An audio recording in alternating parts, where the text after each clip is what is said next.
Welcome back to the channel. If you're new here, we bring you the most emotional, shocking, and unforgettable stories from Reddit and beyond. Today's story is about a writer who sacrificed everything to complete a novel, only to have their parents destroy the only copy the day before a meeting with a publisher. Their father said, "Writers are just failed adults." Their mother added, "Your sister sells makeup and makes real money." But they had no idea the book was already printed, already released, already changing everything. If you believe in the power of dreams and the beauty of proving people wrong, hit that like button, subscribe so you never miss a story, and share this with someone who needs to hear it. This one will stay with you. Let's begin. I was 29 years old when my parents deleted my novel. 29, with 3 years of my life poured into 400 pages, with a meeting scheduled with a publisher who'd actually expressed interest, with a dream I'd carried since I was old enough to hold a pencil. The novel was called The Spaces Between.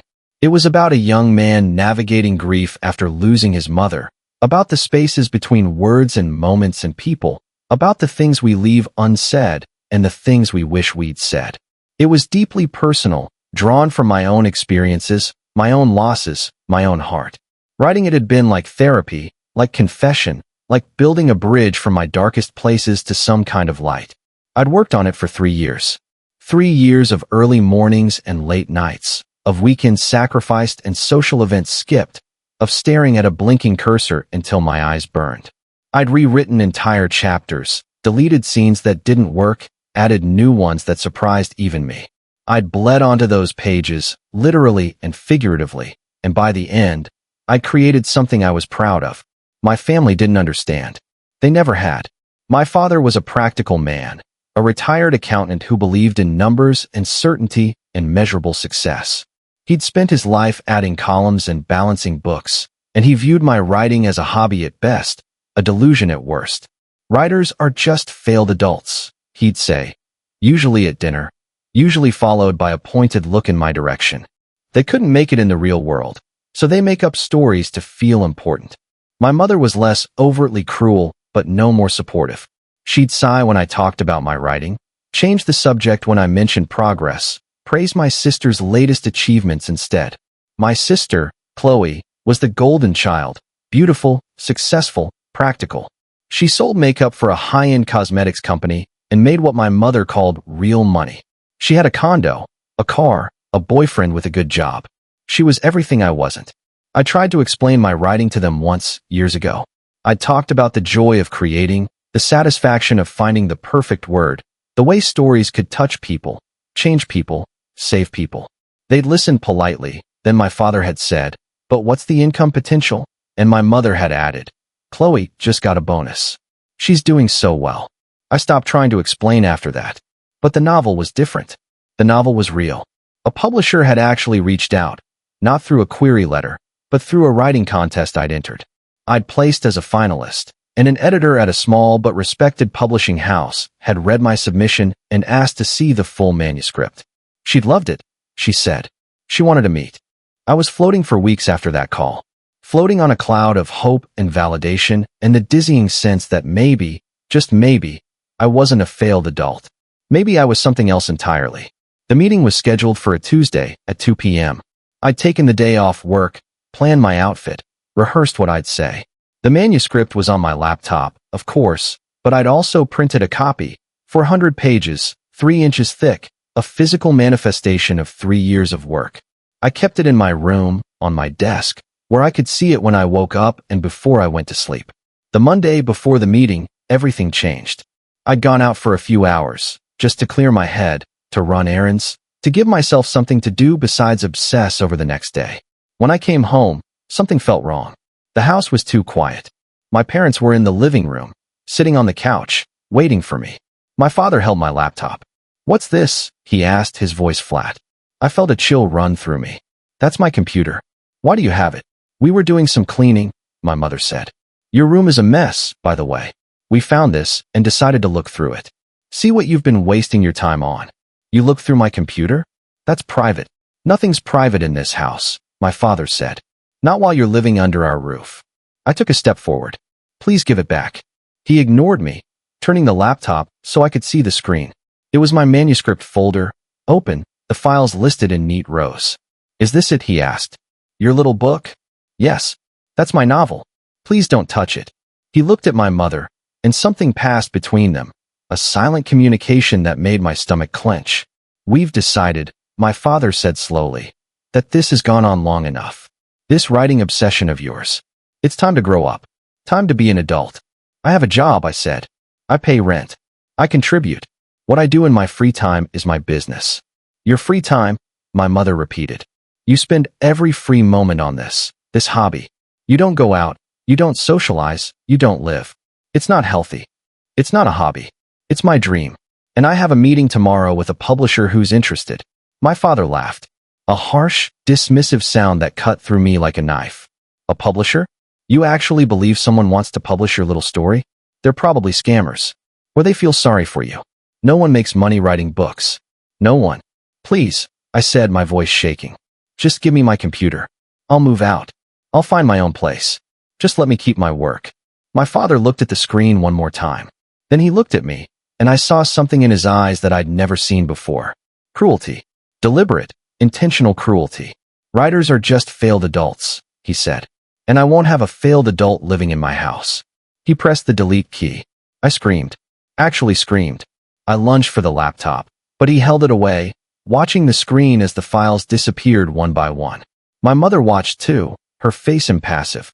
When it was done, he handed me the laptop. The folder was empty. 3 years of work, gone in seconds. There, he said. Now you can start living in the real world. I don't remember much after that. I remember screaming, crying, begging. I remember my mother saying, your sister sells makeup and makes real money. Why can't you be more like her? I remember my father walking away, satisfied, done with me. I remember sitting on my bedroom floor, staring at the empty folder, wondering if I'd imagined the whole thing. Wondering if the last 3 years had even happened. The next morning, I woke up on that floor, still dressed, still broken. My meeting was in 6 hours. I had nothing to show, but I also had something they didn't know about. Months earlier, when the publisher first expressed interest, I'd made a decision. I'd printed the full manuscript, 400 pages, 3 inches thick, and mailed it to myself. Certified mail, so it would have a date stamp, proof of when it was sent. I'd also sent a digital copy to my email, to cloud storage, to a trusted friend. I'd been paranoid, obsessive, careful. And when the publisher asked for the full manuscript, I'd sent it electronically. They already had a copy. The book was already in their system, already being read, already being considered. But my parents didn't know that. I got up, showered, dressed. I went to my meeting. I sat across from the editor, a kind woman named Margaret who loved my book, who believed in it, who wanted to publish it. I didn't tell her what had happened. I couldn't. I just smiled and nodded and signed the contract when she offered it. The book was scheduled for release in 6 months. I went home that night and started packing. I'd saved money, quietly, over the years. Not much, but enough for a deposit on a small apartment, enough to get out. I found a place across town, signed the lease, moved my things while my parents were at work. I left a note. Just one sentence. Writers aren't failed adults. They're just adults who refuse to give up. I didn't give them my new address. I didn't give them my new number. I changed everything, blocked them everywhere, disappeared from their lives as completely as they tried to disappear my work. For the next 6 months, I worked. I did my day job, wrote at night, prepared for the release. The publisher assigned me an editor, then a publicist, then a marketing team. We designed a cover, wrote blurbs, scheduled events. The book was real. It was happening. I didn't tell my family. I didn't tell anyone from my old life. I let them think I'd vanished, let them wonder, let them assume the worst. Then release day came.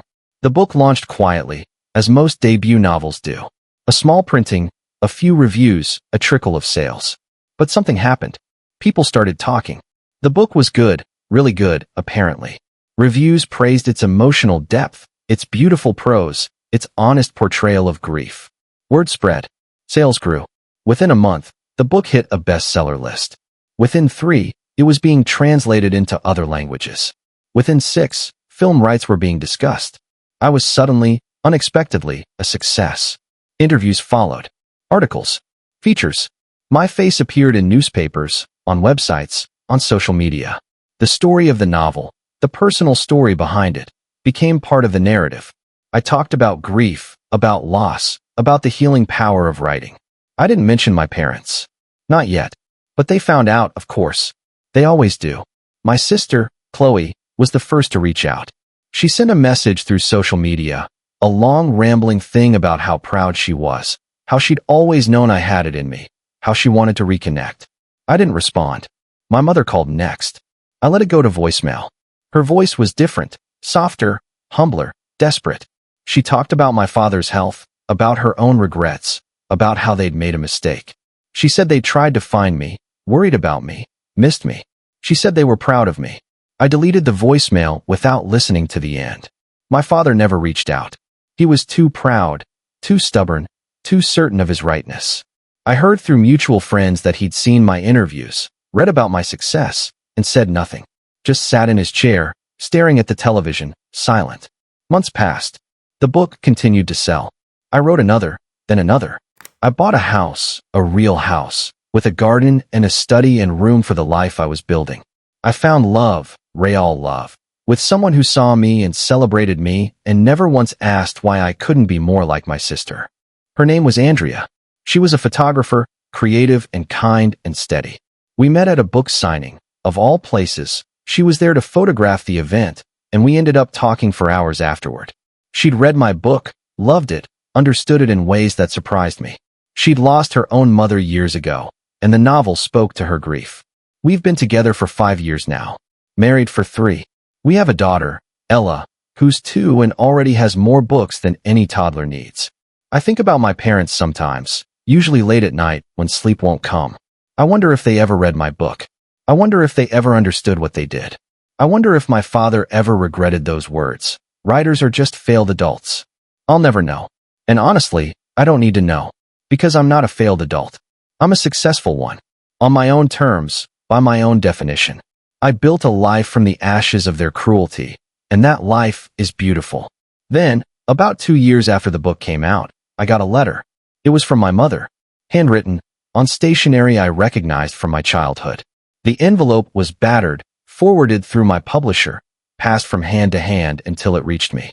I almost threw it away, but something made me open it. My dearest son, I know you probably won't read this. I know you have every reason to hate me, but I need to write it anyway. I need to say what I should have said years ago. I was wrong.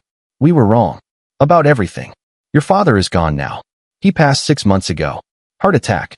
He never said much about you, not directly, but I saw it in his eyes sometimes. The regret, the longing, the wish that he could go back and do it differently.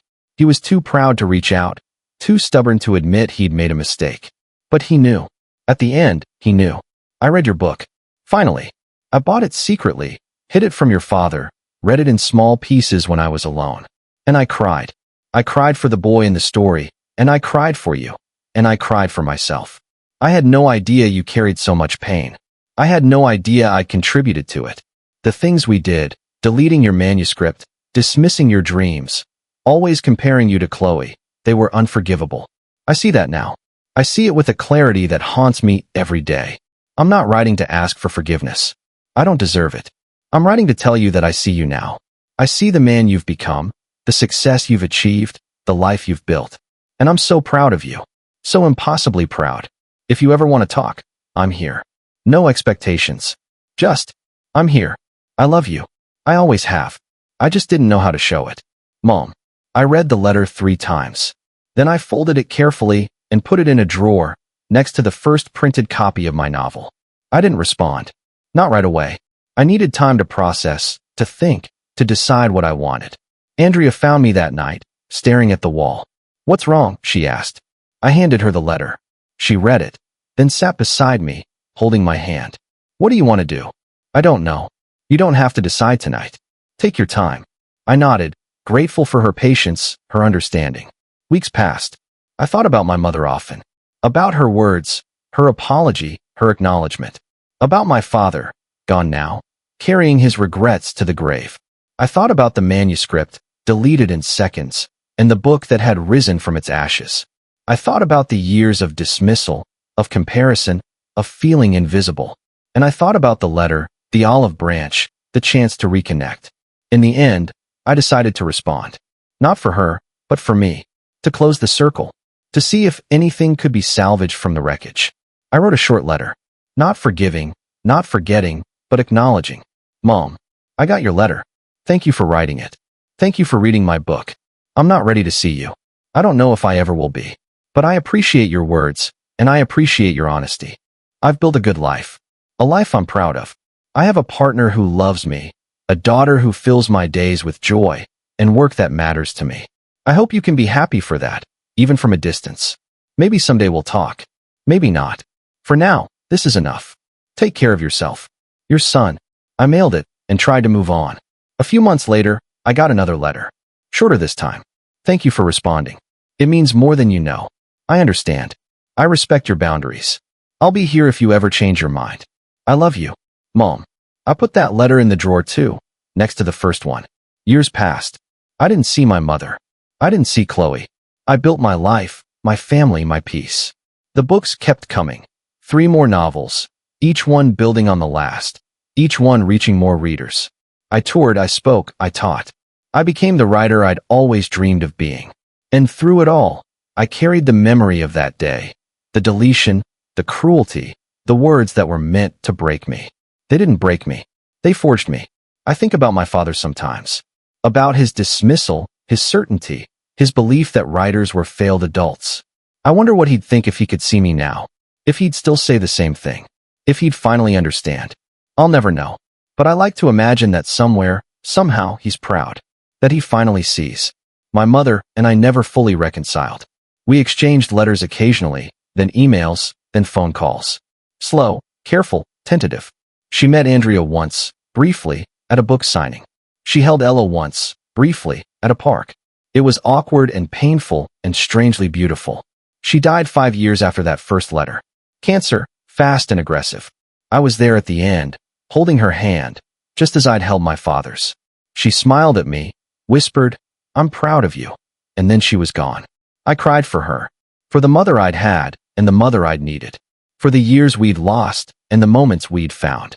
For the complicated, messy, impossible love that never quite went away. Chloe came to the funeral. We hadn't spoken in years, but there she was, older, softer, less certain than I remembered.